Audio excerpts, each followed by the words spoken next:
Voilà, nous traitons dans cette deuxième volet la restauration à l'image de Dieu. Nous avons vu la question du détox de l'attente. Moi, toi, nous, il n'y a pas mieux. Il n'y a pas mieux. C'est à l'image de Dieu, il n'y a pas mieux. Dieu, on ne peut pas photographier. L'humain, on peut. Il n'y a pas mieux. C'est quelque chose où il nous est donné de vivre une relation avec Dieu et de voir quelque chose de Dieu.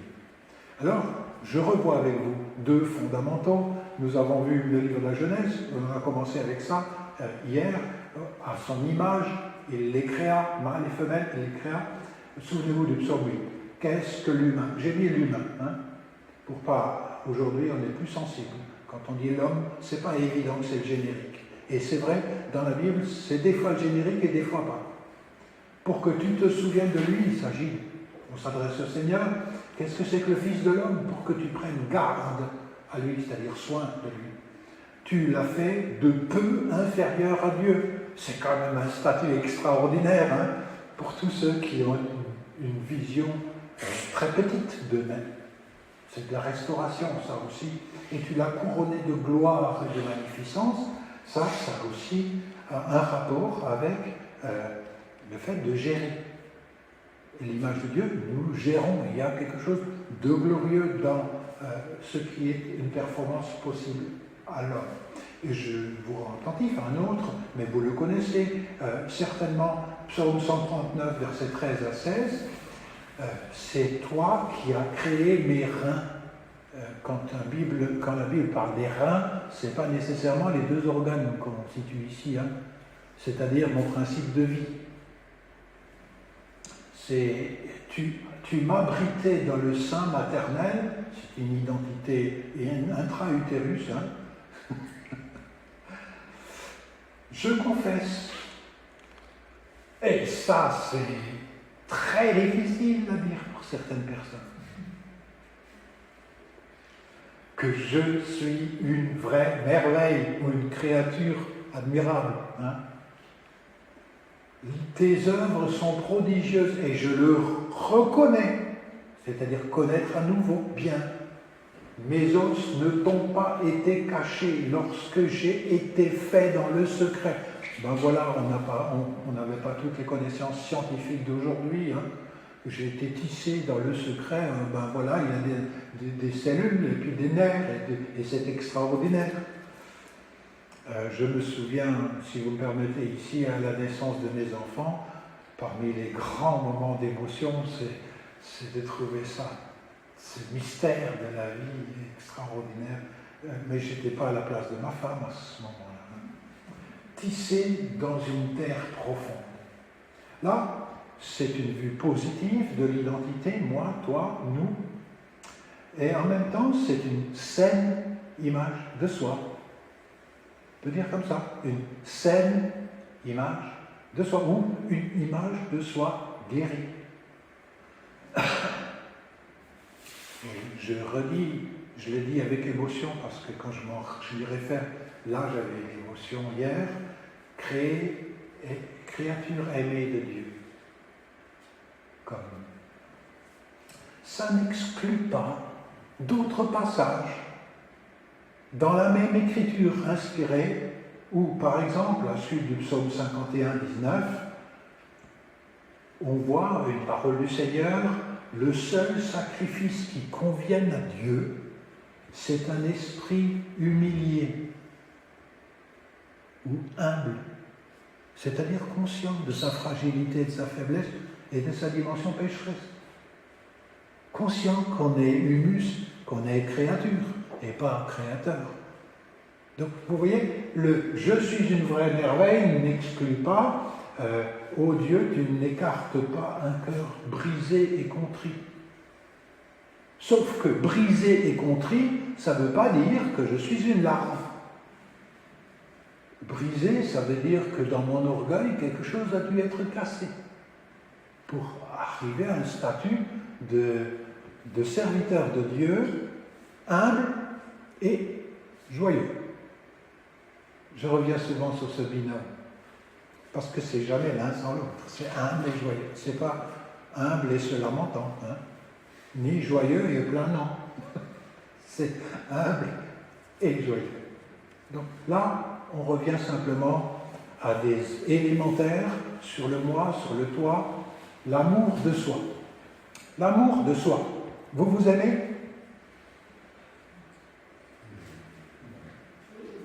Normalement, oui. Il y a des pathologies, mais elles sont rares. Où on s'aime pas du tout. Où on se scarifie, d'accord? Où on se suicide des fois. Ouais, ça existe.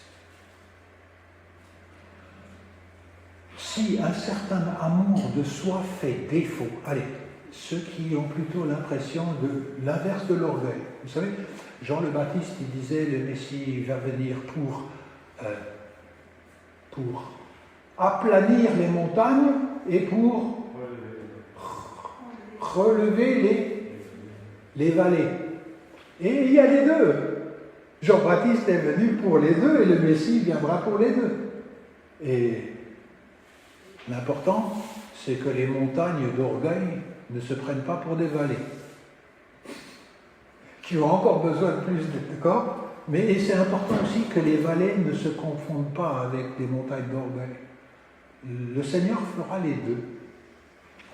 Il y a une finesse psychologique dans la parole du Seigneur. L'amour de l'autre a beaucoup de mal à exister de manière juste si je ne m'aime pas moi-même. C'est un classique. Mais ce qu'il est important de connaître dans l'Ancien et le Nouveau Testament, tu aimeras ton prochain comme toi-même. Le comme est ce qu'il faut souligner. Là, le verset ne souligne pas « aime-toi toi-même ». Ça présuppose qu'on le fait. Jésus aussi va présupposer qu'on s'aime. Vous, méchants comme vous êtes, vous savez donner des bonnes choses à votre clan, à vos enfants. Même les païens, ils font ça. Enfin, vous voyez, je veux dire, le fait de donner des bonnes choses à ma maman et à mon père quand il vit, ou à mes enfants et mes petits-enfants, c'est pas une mauvaise chose. Mais ne faire que ça, c'est ignorer les autres. Là, il y a un problème. Mais tu aimeras ton prochain comme toi-même. Vous avez vu, c'est le prochain et le toi-même, c'est ensemble qu'on les considère dans Lévitique 19, 18. Et Jésus va reprendre ça. On appelle ça, dans l'enseignement de Jésus, la règle d'or. Il reprend exactement Lévitique 19, 18. Et même l'apôtre Paul, Romains, chapitre 13, verset 9, va reprendre ça. C'est capital dans la spiritualité chrétienne. L'autre, moi, Dieu. Ça marche ensemble. Vous ne pouvez jamais isoler une partie. Dieu, moi, à son miroir, reflète le prochain qu'il est aussi. Jésus considère cette orientation comme évidente. Il s'agit donc d'aimer l'autre de la manière dont je souhaite qu'il se comporte à mon égard. Alors là, on commence à faire du commentaire. Là, on a les commandements, là, on fait du commentaire. Aimer l'autre de la manière dont je souhaite qu'il se comporte à mon égard. Vous êtes d'accord avec ce commentaire ?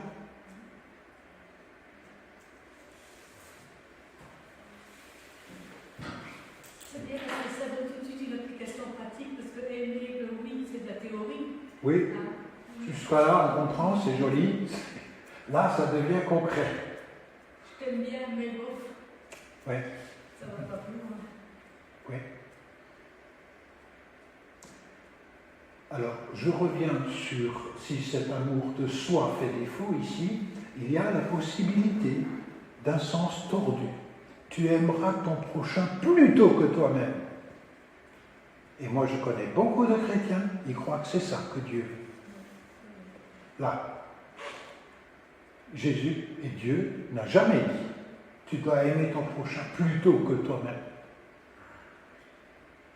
Mais quand on souligne vis-à-vis de certains que au moins c'est des soi-même pour pouvoir aimer les autres, il y en a qui voudraient que c'était du paganisme ou que c'était pas chrétien. Oui, non, mais trouver une vraie identité positive, pas de la gonflette ni de la sous-gonflette, est important. C'est dans ces conditions-là qu'on est en mesure d'aimer le prochain. Est-ce que vous avez compris ceci? Il y en a qui disent c'est tellement spirituel de s'auto-anéantir, même de prendre sa croix, parce qu'ils pensent que prendre sa croix, c'est une manière de ne pas nous aimer nous-mêmes. Je me souviens, quand j'étais jeune converti, un prédicateur parlait très très souvent de l'opprobre du Christ. Jamais entendu parler de ça? Et quelque part, c'était l'encouragement à devenir un vermisseau, de ne pas perdre la consistance. Mais je ne crois pas que c'est ce que Jésus demande. Porter sa croix, oui, mais c'est parce qu'on sait qu'on a une identité restaurée. C'est pas parce qu'on se méprise soi-même qu'on porte sa croix. C'est parce qu'on est libre d'aimer qu'on porte une croix. On dit, oui, je le choisis, c'est porter sa croix. Porter sa croix, c'est pas quand j'ai une grosse roche dedans. Pas du tout. Certains, ils croient que c'est pourvu que j'ai mal, alors je porte ma croix. Pourvu que j'ai une catastrophe dans ma famille, alors je porte ma croix. C'est pas ça. Porter sa croix, c'est autre chose. C'est une décision de confronter le mal en faisant le bien. Mais c'est des hommes et des femmes libres qui sont capables de faire ça. Vous avez compris? Alors je ne dis pas que je méprise la souffrance qui peut arriver dans des familles, c'est terrible des fois. Je ne parle pas de ça, mais porter sa croix, c'est jamais avoir mal aux dents. Ni porter un cancer. Matthieu dit à chaque jour ce qui s'appelle. Il y a cette notion-là dedans. Oui. Bien que ça peut être minimisé par rapport à la croix, oui. Qui peut être beaucoup plus forte. Voilà. Oui. Tout ce que vous voulez que les hommes fassent pour vous, c'est là mon commentaire, qu'ils se comportent à mon égard. Tout ce que vous voulez que les hommes fassent pour vous, vous aussi faites-le de même pour eux. C'est l'ensemble de ce que Dieu veut. C'est-à-dire, et les commandements explicites, et les prophéties qui ramènent aux commandements. Ça, je sais. Mais c'est une bombe d'énergie et de vie et de recréation d'une communauté guérie. Ben, ce sont des élémentaires. Ça fait partie des choses basiques de la foi. Je voulais les revoir avec vous. Si vous avez un commentaire, vous n'hésitez pas, j'essayais juste de revenir aux essentiels. Alors si dans votre bulletin il y a marqué tout en bas « peut mieux faire », ne vous inquiétez pas, on est en route. S'il y a marqué « très bien est arrivé », méfiez-vous. J'ai trouvé une photo d'un enfant qui regarde son miroir dans l'eau. Vous le voyez? Quelle image ai-je de moi-même? J'ai trouvé ça très, très suggestif. L'amour de soi jusqu'au renoncement choisi de soi. Le difficile apprentissage pour certaines personnes, dans toutes les églises j'en ai trouvé, qui sont hypersensibles à cette question de l'image, parce qu'ils ne l'ont pas réglée. Et à celle-là, il m'arrive de dire, pastoralement, aime-toi comme ton prochain. Arrête de te donner aux autres, aime-toi. Retrouve-toi qui tu es. Aime-toi. Pourquoi? Parce qu'elles avaient retenu l'humilité, mais plus la joie. Il n'y a plus que il faut, je dois. Vous arrivez à comprendre? Mais je ne dis pas tout le monde, hein, je dirais une minorité. Ça existe dans toutes les églises. Et ma foi, on n'est pas dans la... Chacun est dans sa peau, mais il y en a qui ont ce problème de l'hypersensibilité. Alors, je termine avec cette question des règles d'or. Sur quoi est basée la règle d'or? Tu aimeras ton prochain comme toi-même. Sur l'égoïsme naturel. Mais pas méchant égoïsme. Sur l'égoïsme, c'est-à-dire, je suis centré sur moi, j'existe, moi. Je suis Claude avec tous les bagages qu'il a. J'ai appelé ceci le traité de paix. hier, je ne sais pas si vous vous souvenez, vous faites un traité de paix, vous pouvez enfin dire « je suis Claude intégralement ». Si vous n'avez pas fait ce traité de paix, je suis Claude avec ce que je choisis d'être. Et je ne dis pas la vérité avec tout ce que j'ai dans mon rucksack, dans mon bagage. Hein. La règle d'or est basée sur un égoïsme naturel, je dirais même sain. Il s'agit de se mettre à la place de l'autre, mais tout le monde n'est pas capable de ce décentrement, hein, toujours. Se mettre à la place de l'autre, d'inverser le je et le tu, et d'agir comme si. Bon, la phrase est un peu compliquée. Hein. Je sais, quand j'ai un ego qui est redéfini par Dieu. Traiter le prochain selon la manière dont nous aimerions être traités par les autres. C'est un apprentissage d'un saint décentrement, mais là, je vois les choses assez évidentes. Toute la loi divine est à interpréter en faveur des autres, en faveur d'une bonne relation. Je préfère le deuxième. La loi divine est à interpréter en faveur d'une bonne relation. Parce que si vous retenez que en faveur des autres, vous pouvez disparaître et avoir un ego de nouveau malade. D'accord ?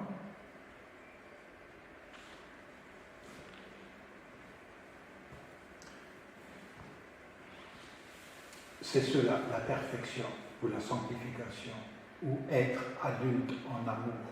J'aime bien l'expression, être adulte en amour. Ça va, c'est des classiques, je l'exprime à ma manière, mais ce sont des fondamentaux. Sinon, on risque de se tromper de royaume et d'orientation de scène. Alors, ça, c'est vu sur image de Dieu. Je reviens à l'image, vouloir paraître devant les autres. Positivement, négativement. C'est une maladie spirituelle que de chercher à vouloir paraître. C'est une maladie spirituelle. Il faut plus qu'un détox là, il faut un remède. Et une idolâtrie sournoise du moi. Mais celle-là, on ne la voit pas comme ça. On n'est d'abord pas les juges les uns des autres. Chacun a balayé devant sa propre porte. Et je me surprends parfois à soigner l'image plutôt que de soigner le service que je suis obligé de rendre. C'est poser la question de la réputation. Si le but de ma vie, c'est la réputation, de moi, ma famille, mon dénomination, mon église, peu importe, ma nation, la réputation. Je passe à côté de la réalité. Il peut donc exister un moi malade, en psychologie on dit un moi pas différencié, qui est composé d'éléments aussi bizarres que dans ma vie j'ai eu peur d'être rejeté. Le moteur de la vie fut peur de ne pas être aimé. Donc, devenu séducteur ou séductrice pour avoir de l'amour. Pour avoir de l'amour. Pas parce que j'ai eu de l'amour, mais pour avoir de l'amour. Ou bien je cherche souvent mon intérêt au détriment de l'autre. Moi, l'autre, c'est pas très important. Moi, ça existe, des gens, ils sont malades de ce moi, un moi malade, au détriment de l'autre. C'est-à-dire, il y a une dimension d'insensibilité à l'autre. Vous comprenez bien que fonctionner comme ça, ça veut dire, on n'obéit pas aux commandements ni de l'Ancien ni du Nouveau Testament, tu aimeras ton prochain comme toi-même. C'est pas possible. On continue, la surévaluation ou sous-évaluation de moi, on en a déjà parlé, la volonté de séduire pour chercher un moi puissant.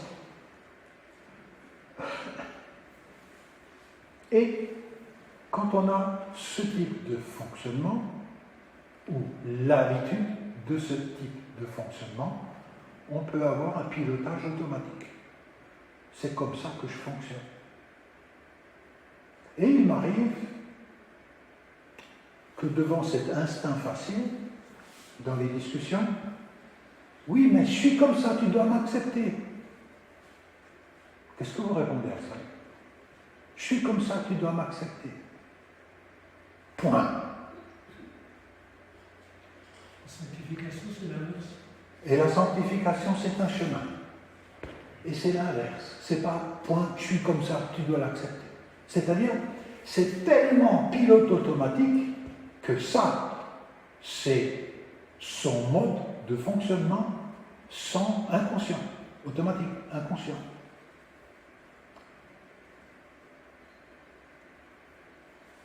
Et ça peut être très pathologique. Il y a des livres aujourd'hui sur la maltraitance de subalternes, ça a des noms psy, où les subalternes trinquent, parce qu'il les manipule sans cesse, puisqu'il est, dans son image qui veut. Alors, j'ai trouvé des images. Il y a un chat qui se regarde et il voit un lion. Et j'ai trouvé un jouet en bois. Voilà, ce sont des images peut-être jolies, mais pathologiques, et l'une et l'autre. J'en viens au traitement de Jésus. Le traitement de l'image. Il sait de quoi nous sommes faits, et quand vous arrivez au milieu du sermon sur la montagne, vous avez le comportement du royaume de Dieu, vous avez la spiritualité qui va avec ce comportement du royaume de Dieu, et après vous avez des avertissements. 5, 6, 7. Dans le chapitre 6, vous avez par 3 fois le traitement de Jésus sur les formes de vie. Il y a la prière, il y a le jeûne, il y a l'offrande. Et pour les 3 fois, il dit la même phrase. Ça veut dire que si lui, il insiste 3 fois, et je vous rappelle que les évangiles, c'est des épîtres donnés à la jeune Église. Les évangiles, c'est un cadeau des témoins de Jésus qui ont souci de donner les paroles de Jésus à l'Église naissante. S'il dit ça, par rapport aux hypocrites, c'est pas que pour dire les pharisiens en dehors de l'Église, c'est le pharisien qui est en moi. Et ce pharisien, il fonctionne avec un comportement automatique qui cherche l'image. Et c'est pour ça que dans l'Évangile selon Matthieu, pour les 3 domaines, gestion économique et sous, la gestion du rapport avec Dieu aussi, et la question de la préparation à la prière qui s'appelle le jeûne, il y a gardez-vous de pratiquer votre religion pour l'image, c'est-à-dire devant les hommes pour attirer leur regard, c'est bien l'image, hein, pour attirer leur... Enfin, pourquoi ils font leur religion? Le mot justice est le mot utilisé par Matthieu à place de religion. Gardez-vous de pratiquer votre justice devant les hommes pour attirer leur regard. Moi, j'ai ajouté quelque chose qui n'est pas dans le texte, l'image de paraître, hein, c'est le sujet. Sinon, pas de récompense pour vous auprès de votre Père dans les cieux. Votre Père qui est en autorité. Pourquoi? Parce qu'ils ont déjà eu la récompense. Tu fais ton truc pour être vu des hommes, tu l'as dans ta récompense. N'attends rien d'autre. C'est ça la logique de Jésus. Ce que je suis content que Jésus aborde l'intériorité en même temps que l'extériorité. C'est toujours en relation. Quand donc tu fais l'aumône, le geste de donner, ne le fais pas claironner devant toi. C'est-à-dire, vous vous souvenez, il y avait le temple, et puis au moment du clairon, les gens pouvaient aller à 6 endroits du temple pour mettre dans un tronc ce qu'ils jugeaient utile de donner. Et c'est là qu'il épie aussi la pauvre veuve qui a donné, mais il voit aussi des hypocrites. Et lui qui connaît les cœurs, il nous rend attentifs. Quand tu fais l'aumône, ne le fais pas claironner devant toi. Devant toi, c'est pour que les autres voient en même temps. Comme le font les hypocrites dans les assemblées. Synagogue, c'est assemblée, c'est la même chose. Dans les synagogues et dans les rues, en vue, et ça c'est ce qu'on cherche au fond, quand on fonctionne avec cette volonté, en vue de la gloire qui vient des hommes. Vous retenez bien la gloire qui vient des hommes.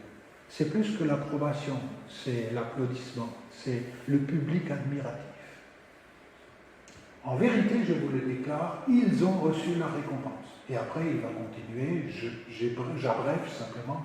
Jésus dit, mais fais-le devant ton Père qui voit dans le secret, et ton Père qui voit dans le secret te le rendra. Vous connaissez ces paroles, n'est-ce pas? C'est quelque chose qui est un fondamental, ça vaut juste la peine de voir la relation avec l'image. Une image mauvaise peut pousser même au meurtre, j'aimerais que vous sachiez. Tout en fonction de ce que vous cherchez. Si vous cherchez votre image, vous devenez hypersensible devant quiconque critique cette image. Essayez de bien comprendre. Si on aime par-dessus tout sa réputation, son image, on devient hypersensible. On est bon pour qui nous admire, mais on peut arriver jusqu'au meurtre de quiconque l'entrave et la critique.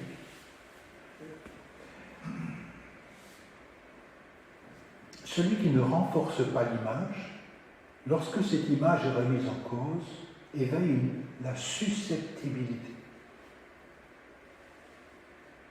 Comment vous définiriez la susceptibilité? Quelqu'un est susceptible. C'est très difficile de côtoyer quelqu'un de susceptible.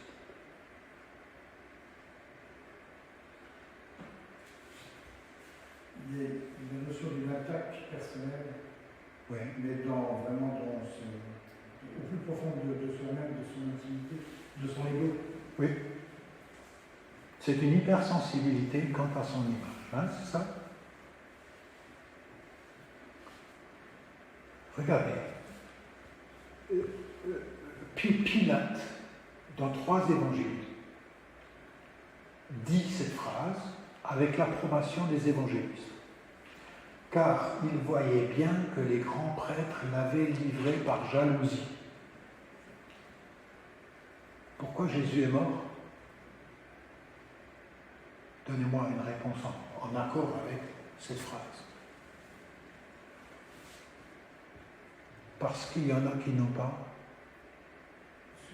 supporté d'être remis en question. Pardon?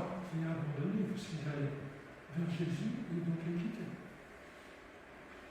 Oui, pardonne-moi, j'ai eu un. Il ne supporte pas de voir que les gens suivent Jésus, donc il les abandonne. Voilà, c'est ça. Ils ont vu une foule dire Hosanna au fils de David. Bon, la foule est versatile, hein, d'accord? Mais n'empêche, ils n'ont plus eu la suivance et la gloire que eux pensaient être indus vis-à-vis d'eux et de leur statut. C'est juste. On réfléchit. On fait la même chose aujourd'hui, Oui, en regardant simplement les actualités avec les présidentielles qui se préparent. Oui. C'est exactement ce oui, c'est une guerre d'ego. Hein. Alors, on ne tue pas les gens, on ne les tue pas, mais on les tue verbalement, Oui. on les met Oui. sur la place publique, ils Oui. sont, enfin bref. Oui, on fanatise, on peut fanatiser pour la gloire de certains hommes ou femmes. Et ils se persuadaient et se convainquaient d'être justes. L'évangile selon Luc, chapitre 18, verset 9. Une guerre d'image. Une spiritualité, un moi pour être vu des hommes. Attention, la question de l'approbation et de plaire à est une étude biblique en soi. elle est plus délicate. Est-ce que je suis fait pour plaire aux gens ou non? Cette réponse-là, elle est délicate.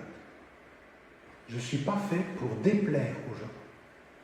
Mais jusqu'à quel point cette idée de plaire peut être saine et bonne, et à partir de quand est-ce qu'elle dérape, est une bonne question. C'est un bon sujet, mais ce n'est pas le sujet ce soir. Alors, comment Jésus traite la question? Il y a deux problèmes majeurs en spiritualité qu'il développe en Matthieu chapitre 6. Il traite de la question de l'hypocrisie. Il dit, méfiez-vous de l'hypocrisie. C'est une non-intégrité. L'hypocrisie, c'est jouer sur l'image.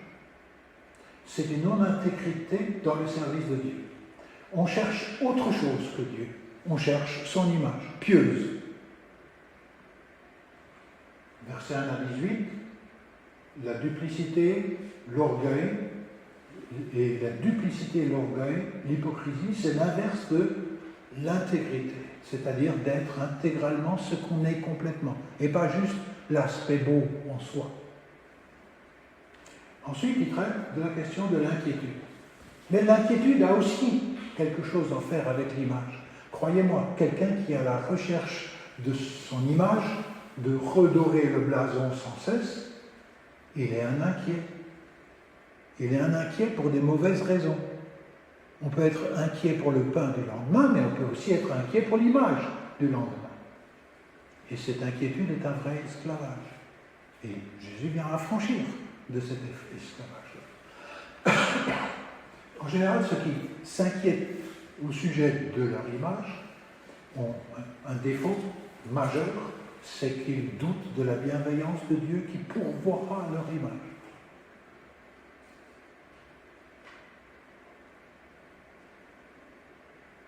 Et dans les deux cas de figure, dans les deux pathologies en lien avec l'image, il y a un remède qui est donné. Quand je regarde le remède, c'est dans le secret.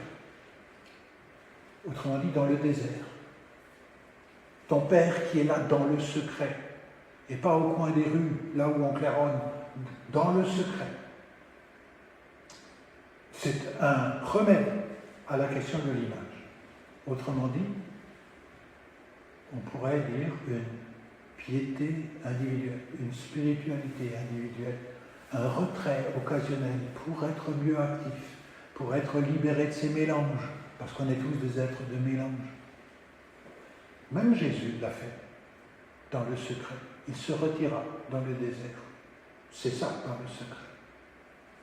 C'est l'absence d'un public admiratif. C'est l'attitude et l'image réelle de soi. Et ce que j'aime bien, c'est le mot réel. Quand je ne fais pas dans le secret, c'est soi, mais dans son mélange de motifs, dans le secret. J'aime cette finesse psychologique de la parole de Dieu.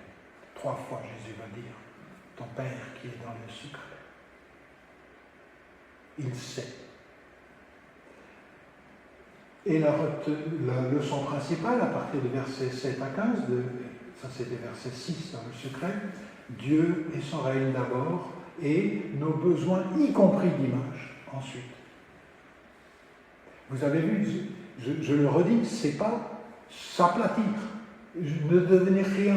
Je ne suis pas le cadavre de Christ, je fais partie du corps de Christ. Hier, je ne sais pas si j'ai terminé avec un témoignage. Et dans ce témoignage, je me souvenais de ce témoignage de cet homme qui est aumônier de prison et d'hôpital. Quand il a défini son identité, vous savez comment il le disait? Mon cher moi. Mon cher, le Christ, mon cher moi. Christ, mon cher moi. Et j'aime ça parce que je peux me répéter, qui suis-je? Créature à l'image de Dieu, aussi, mais aussi un pécheur. Mais ma nouvelle identité, c'est membre du corps de Christ. Christ, mon cher moi. C'est un développement de spiritualité.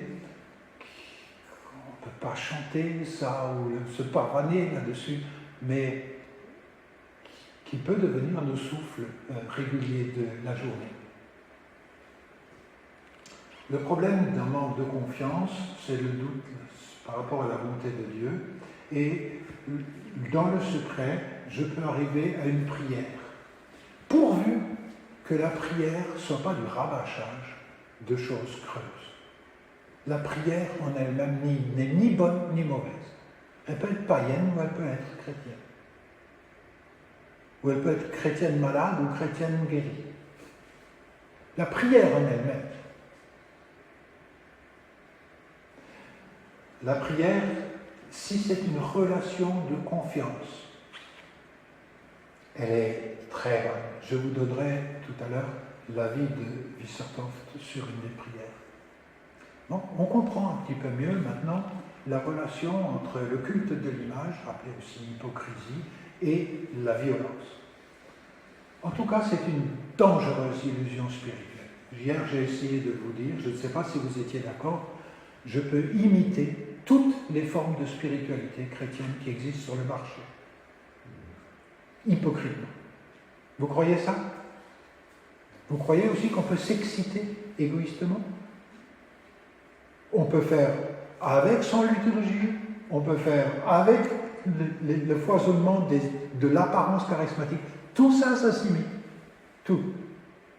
Et il y a même des gens qui étaient évangéliques et qui sont allés dans des musiques hard parce qu'ils disaient, là, ils trouvaient encore plus d'émotion que ce qu'ils trouvaient dans certaines excitations. C'est juste pour qu'on ne confonde pas les choses. Ce qui est fondamental, c'est que je prie intégralement devant Dieu et dans la confiance.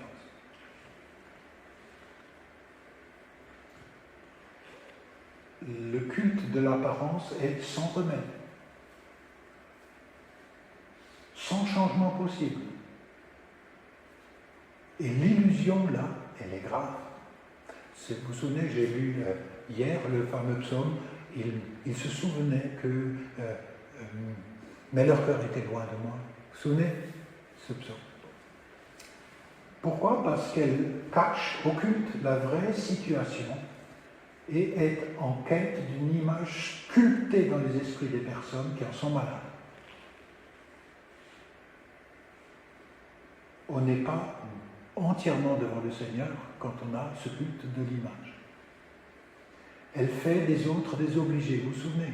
Des obligés. Si ça va dans le sens de l'image que je voudrais avoir, ils sont dedans. Ils sont dedans. Si c'est pas, ils sont dehors. C'est plus la religion du Christ. C'est une religion dangereuse et pleine d'illusions. Elle peut même me pousser, souvenez-vous, la mise à mort de Jésus, à la diabolisation d'autrui. Et il n'y a pas de substitut à l'intégrité. Pour être vu des hommes. Et là, j'aimerais juste vous rendre attentif, Ananias et Saphira, c'était une question d'image. Vous savez, c'est ce truc qui nous choque parce que Paul déclare quelque chose où Dieu intervient en tuant ces personnes. Vous vous souvenez, dans le livre des Actes. C'était une question d'image. Ils disaient qu'ils avaient tout vendu. Pourquoi ils le disaient? Pour avoir l'image d'être des gens qui donnaient le tout. Ils n'étaient pas obligés de donner tout, mais ils disaient. Et là, on comprend un petit peu mieux pourquoi cette question d'intégrité est importante pour nous. Petite nuance. Est-ce qu'il suffit d'être sincère? Et là, non. Vous êtes d'accord?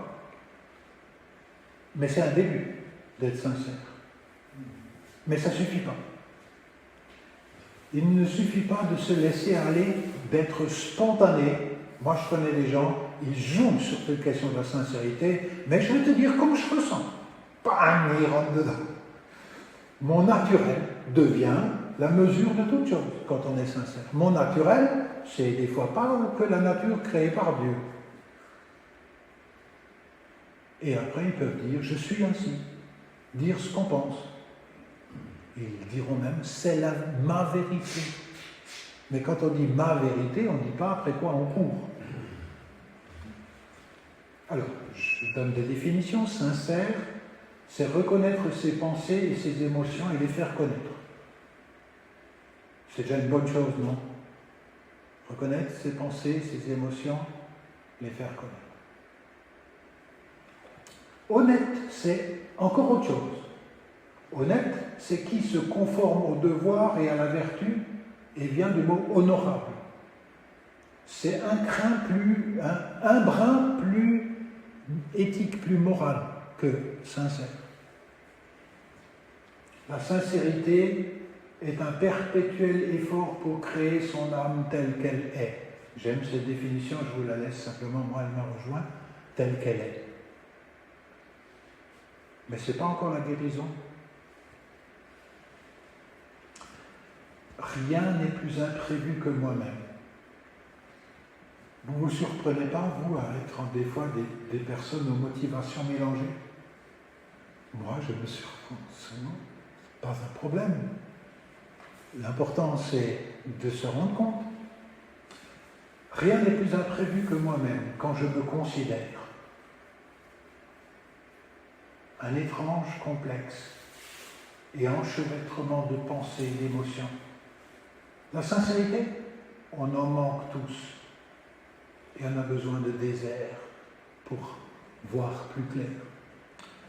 Au sujet de « je me considère », il y en a un qui disait « quand je me compare », j'ai essayé déjà de le dire ici une fois, « quand je me compare à, je ne sais pas, d'autres, quelle gloire, je trouve toujours plus pourri que moi. Hein.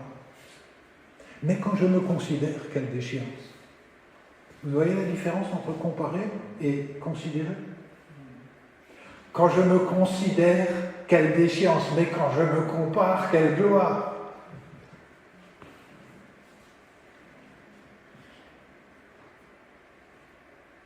Ce qui peut être un bon départ, la sincérité, mais pas une bonne suite, c'est d'être honnête avec soi-même. Honnête, pas qu'avec ses pensées avouables, mais avec toutes ses pensées et ses violences occasionnelles intérieures. Donc, à la sincérité, il faut lui reconnaître une place épisodique, s'examiner, se considérer, mais passer à participer à l'accueil de Dieu. C'est aller vers la guérison.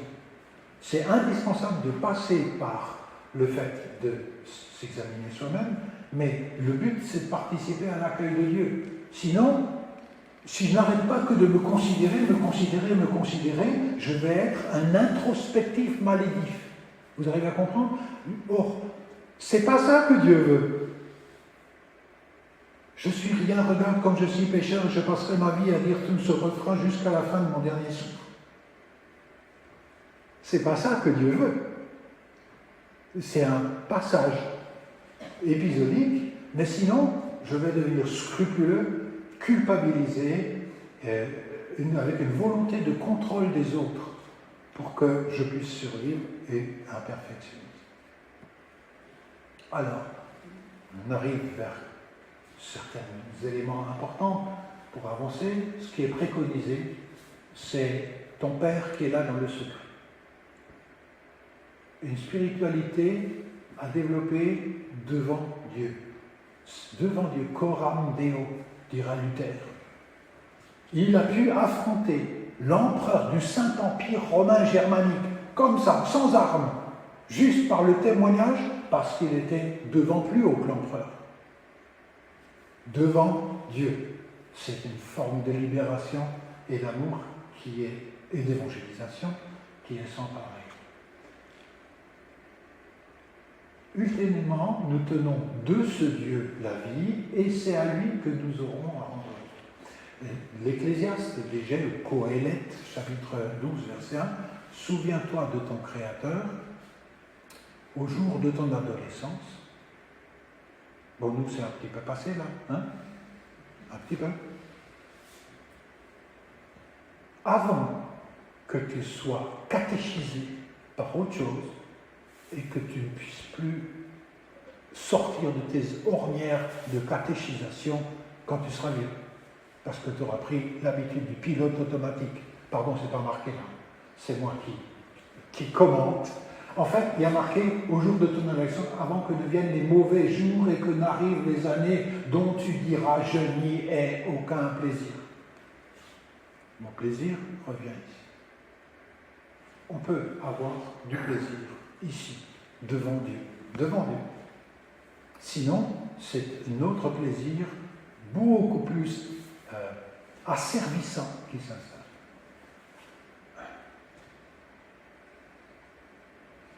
De qui est-ce que je ressens mon identité profonde? C'est une question importante. David. Alors, David, on n'a pas dit que des bonnes choses quand on a traité la question du plaisir. Vous vous souvenez de la sexualité? Allez, il y a une chose que le roi David avait et qui plaît à Dieu. C'est pas son penchant pour l'abus sexuel. D'accord? Non. C'est pas son silence devant Tamar. Non. Ça reste une erreur. Mais il faut laisser à David qu'il était un homme sans masque. Un homme selon le cœur de Dieu, nous dit l'Écriture. Je lis, il y a un livre remarquable, Être ou paraître, de Maurice Decker. Ça vous dit quelque chose? C'est homme Maurice Decker. Un plaidoyer pour un cœur intègre et droit, où il reprend le comportement du roi David. Sinon, c'est un esclavage.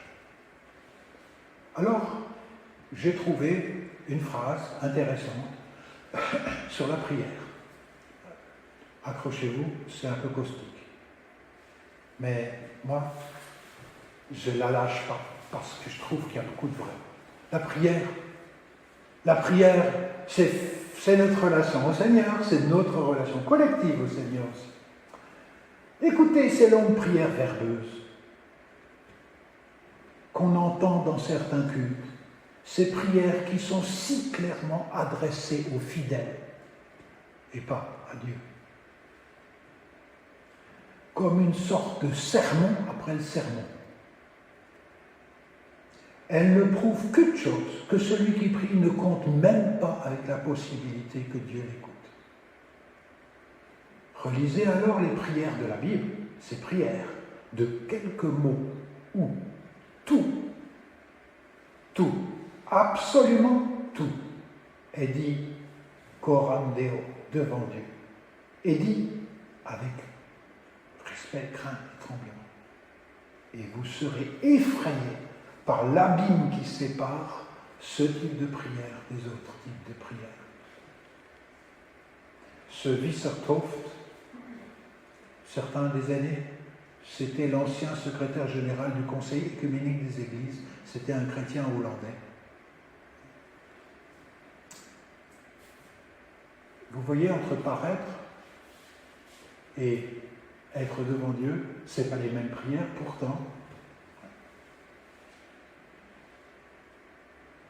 Maintenant, il faut quand même se dire que dans des églises où il n'y a pas de temps de partage de parole, où est-ce que vous voulez que les chrétiens normaux partagent la parole autrement que quand ils prient?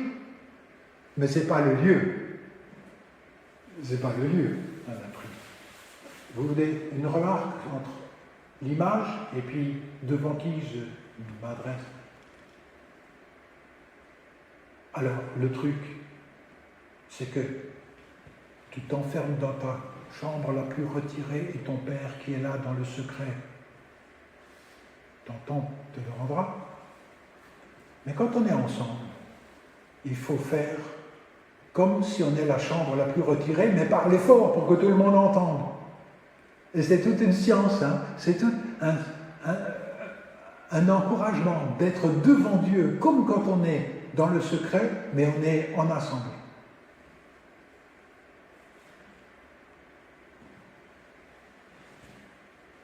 Je passe.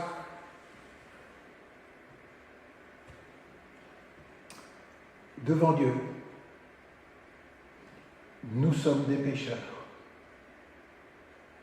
mais en même temps justifiés et à l'image de Dieu. Et on n'est jamais seul devant Dieu, même dans le secret. Le prochain a une place. Il n'est plus haïssable.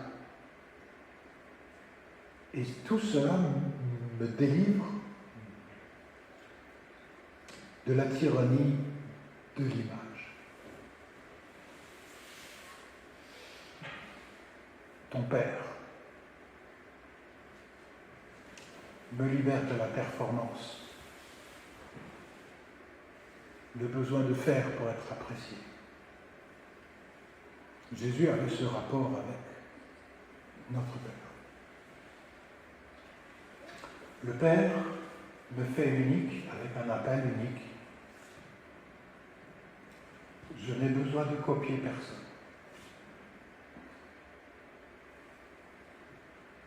Mais j'ai besoin de satisfaire le Père avant toute autre chose.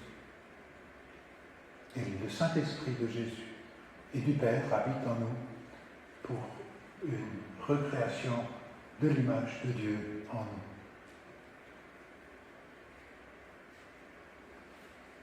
Je ne sais pas si vous vous sentez comme ce bébé, parfois.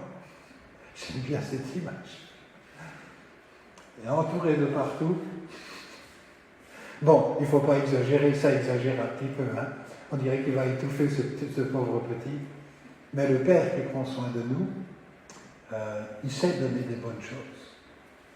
Et si on s'adresse à quelqu'un qui sait donner des bonnes choses. Maintenant, dans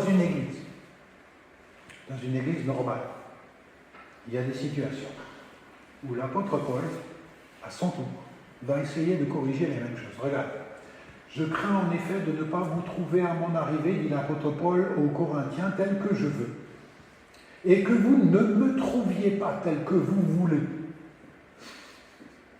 Autrement dit, mes amis, il va y avoir un décalage. Qu'il y a chez vous de la discorde, je sais pas. Normalement, là où les gens sont ensemble, il y a toujours des réconciliations, des problèmes d'entente, de communication, c'est normal. Mais de la discorde entretenue, c'est autre chose. De la jalousie. La jalousie, c'est quoi? Hier, on a traité la question de la jalousie ici.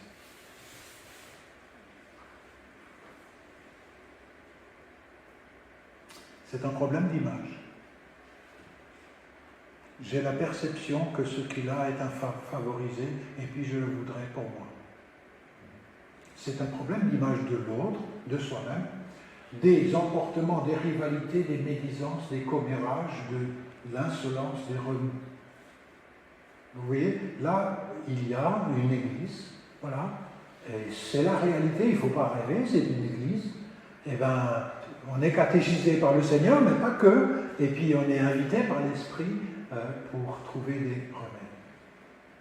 Et de même, cette question de jalousie revient, Jacques 3, verset 14 et suivant, mais si vous avez le cœur plein d'aigre jalousie, problème d'image, et d'esprit de rivalité, problème d'image, ne faites pas les avantageux et ne nuisez pas à la vérité par vos mensonges.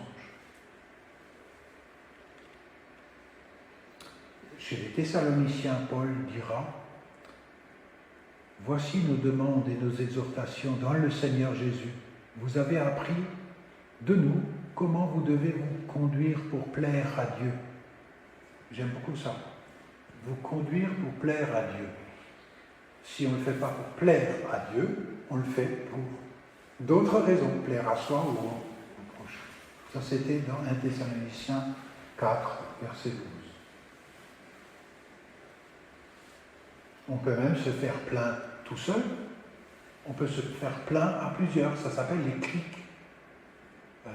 Le jour où quelqu'un rentre et qui est dans le besoin et qu'on ne lui fait plus une place dans notre belle image de nous-mêmes, il y aura un problème spirituel. Vous comprenez ce que je veux dire? Ce qui est vrai pour tout seul, mon image hypertrophiée peut devenir, et qui est pleine, peut devenir la même chose collectivement. Pour toutes les dénominations d'ailleurs. Hein. J'ai montré ça parce que, vous voyez, c'est trop beau, non, l'étoile. Mais qui est-ce qui va ajouter quelque chose là-dedans?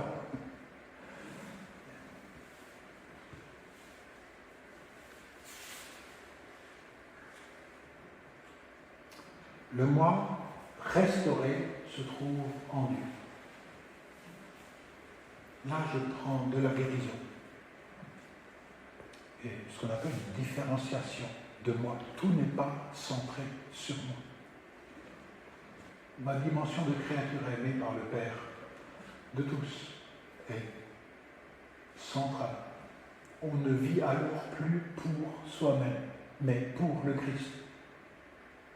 C'est marqué dans 2 Corinthiens 5,15, nous ne vivons plus pour nous-mêmes, mais pour le Seigneur. Vous arrivez à comprendre?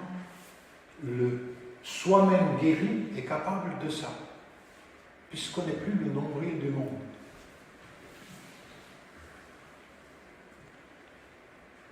C'est vrai, ça produit une nouvelle perception et de soi et des autres.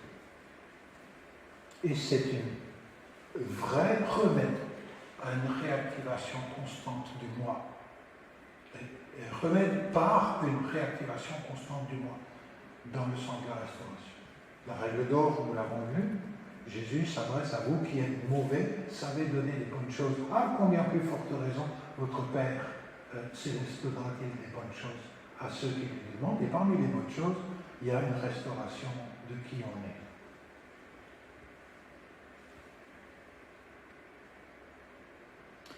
Voilà, je suis arrivé à la conclusion, en tout cas dans ce que j'avais préparé. C'est un prolongement de ce que nous avons vu hier. Est-ce que vous auriez une remarque, une question de clarification, un complément, une expérience partagée? C'est plus des équilibres que l'on donne.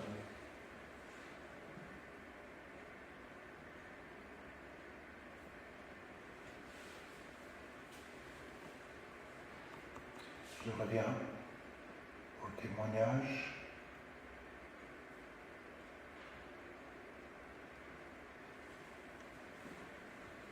Durant des années, dit Michel Kohl-Tade, j'ai cherché le perfectionnement, une image de soi, briller de ses actes.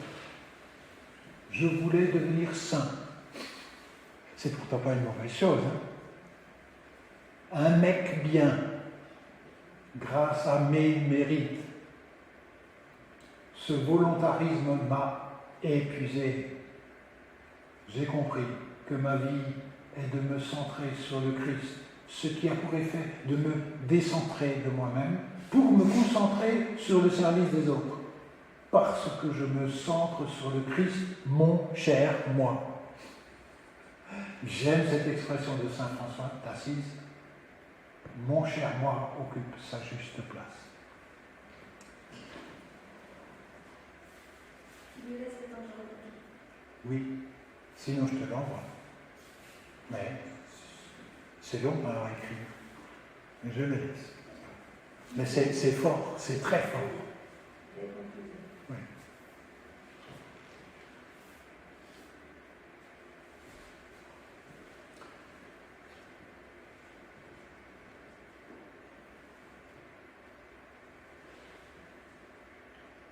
Jouir, avoir, pouvoir, paraître. Les grands ressorts de toutes les vies de ceux qui vivent et les propositions de réorientation, d'orientation du Seigneur Jésus, de l'Esprit Saint, qui continue cette œuvre dans moi, en chacun d'entre nous, pour nous rendre libres, jeunes et joyeux. Des remarques que vous voudriez faire à la fin de cette grande formation. Alors, normalement, les prédications ne sont pas si longues, il faut pouvoir le redire. C'est une manière d'embrasser large, mais parce que c'est nécessaire de temps en temps sur certaines thématiques qui nous concernent tous.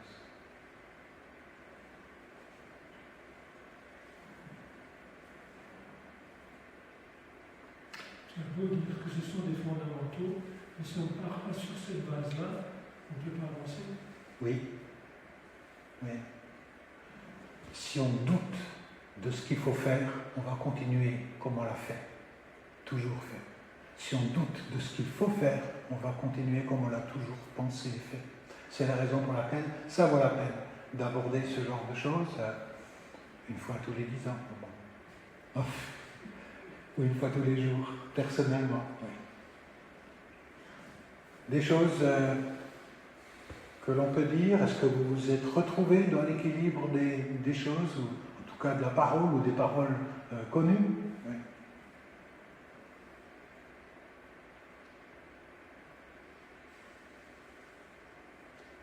On prend conscience des forces de libération et d'affranchissement qui sont plus amples que juste celui qui est drogué. Il n'y a pas que celui qui est drogué qui a besoin de libération, j'en ai besoin aussi. Ouais.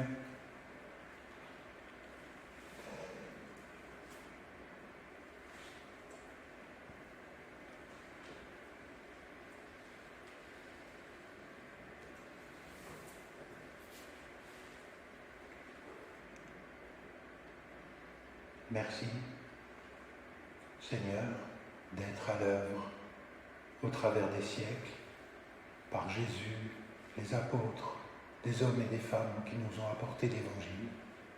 Merci pour la force de transformation, de libération, d'affranchissement et de joie. Il y a d'abondantes joies devant ta face et nous le reconnaissons bien, Seigneur. Merci pour la restauration de nos identités. Et Seigneur, sur ce chemin, marche avec nous, pas après pas, dans ton amour et ta grâce. Ta parole est une lumière sur notre sentier. Et nous te remercions parce qu'elle chauffe, elle éclaire, elle brille sans éblouir. Jusqu'à ce que tu reviennes, Seigneur, aide-nous à marcher ensemble sur ce chemin qui te glorifie et qui est une force de vie. Amen. Amen.